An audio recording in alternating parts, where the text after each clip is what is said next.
Sabe aquelas lendas, aquelas histórias tão fantásticas que a gente acha que só podem ser ficção? E se muitas delas tivessem um pezinho ou até o corpo inteiro na realidade? É exatamente isso que a gente vai desvendar hoje. Olha, essa famosa frase se aplica perfeitamente aqui.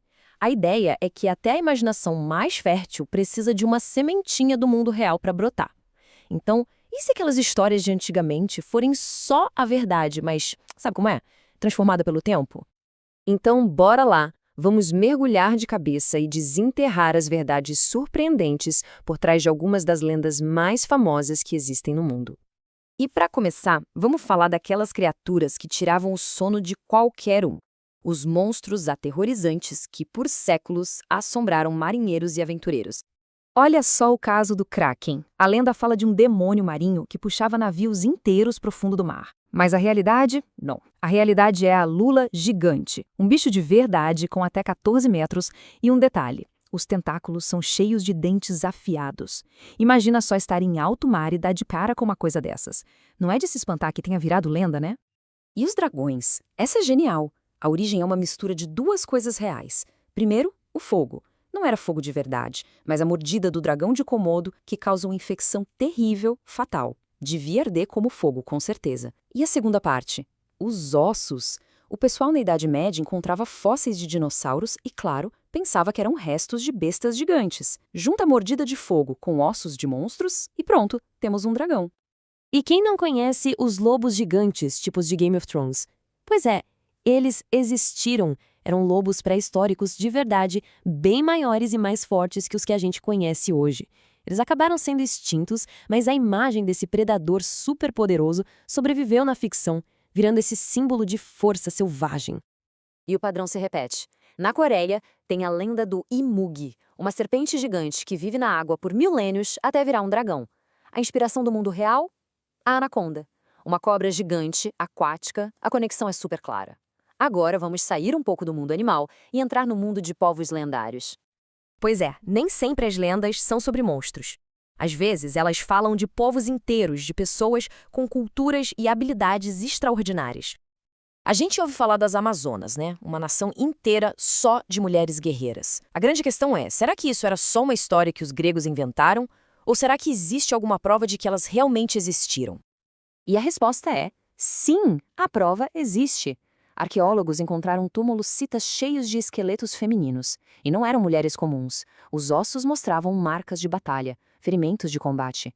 E mais, elas foram enterradas com todo o equipamento de guerra: espadas, adagas, arcos. Ou seja, não era só um mito, elas eram guerreiras de verdade. Agora, e os hobbits? Sim, tipos da ficção. Na Indonésia, encontraram fósseis de uma espécie de hominídeo bem pequena, com crânios de 1/3 do tamanho dos nossos. E os cientistas são bem claros: não eram humanos com algum problema de crescimento, não. Era uma espécie completamente diferente, que viveu na mesma época que os nossos ancestrais. É a prova de que o mundo já foi habitado por vários tipos diferentes de gente. E os berserkers, aqueles guerreiros nórdicos que pareciam imortais, a realidade por trás disso é fascinante. Eram guerreiros que entravam numa espécie de transe, uma fúria incontrolável no meio da batalha. E como? Provavelmente consumindo alucinógenos poderosos. A tal imortalidade era, na verdade, uma indiferença total à dor e ao perigo, tudo induzido quimicamente. Ok, já vimos monstros e povos. Agora vamos mudar o foco para outro tipo de lenda. Aquelas que nascem de lugares e acontecimentos históricos reais. Um exemplo clássico: Scylla e Caríbdis. O mito grego fala de um monstro de várias cabeças de um lado e um redemoinho gigante do outro. Uma escolha terrível, né? A realidade é o Estreito de Messina, na Itália. De um lado, recifes super perigosos. Do outro, um redemoinho natural bem forte. A lenda era só uma forma poética de descrever um perigo muito real para os marinheiros. E a Moby Dick, a grande baleia branca, ela também foi real.